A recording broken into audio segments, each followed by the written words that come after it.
So why do you need a strategy? Imagine you are a rocket scientist in the Space Travel Operations Department at NASA. Your mission is to land a rocket on the moon. So you launch a rocket, you steer it through space, you land on the moon. Mission accomplished, right?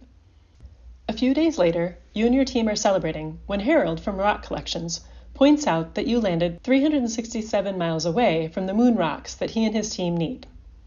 And Nadine from accounting calculates that you wasted more rocket fuel than past missions as you inefficiently steered the rocket through space. And Desta from maintenance says, well, you get the idea. If you and Harold and Nadine and Desta had strategized together, everyone would have been on the same page and the rocket's trajectory might have looked more like this, and Nadine like this. So that's why you need a strategy. Okay, what is a strategy? According to Patrick Lencioni, a strategy is a collection of intentional decisions that an organization makes to have the best chance of thriving. Your leadership team and I have been doing strategy work together for a while, and I want to show you the framework that we've been using so we can all start to speak the same language when we talk about strategy. I call it the strategy triangle. Strategic organizations are built on a strong foundation that includes a clear mission and a supportive organizational culture. Operations sit upon this foundation. Operations are your day-to-day activities. They are what you do. On the moon mission, operations include designing rockets, calculating rocket fuel mileage, studying rocks, that kind of thing.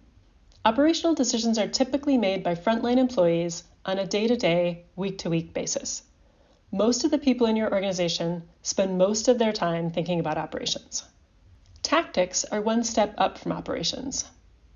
Tactical decisions typically relate to how you do what you do and where you do it.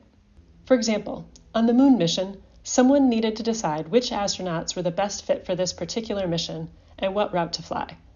Tactical decisions are typically made by managers and supervisors on a month-to-month, year-to-year basis. Strategy sits at the top of the triangle. Strategic decisions are long-term, big-picture decisions, typically made by the leadership team or the board of directors for some types of organizations. For our space explorers, strategic decisions include when to shoot for Mars, what kind of rocket to build for the trip, and how to raise money to pay for it all. The executive team probably sets these long-term goals every few years and meets 3 to 4 times per year to revisit the tactics they are using to get there. So how do all these pieces work together? This framework is drawn as a triangle to show that most of the time, energy, and effort of the entire organization goes into basic operations, and only a little of it goes to strategy. Because operations take so much effort, probably 80 to 95% of most employees' time, it's easy to forget about long-term planning. That's why communication from the leadership team, down to managers and supervisors, and down to frontline employees is so important. Everyone needs to understand what the strategic priorities are, as well as why the executive team chose them, and how the organization will reach its goals. In addition, leaders need to talk to employees about what isn't working at the operational level, so they can create strategies to address these challenges.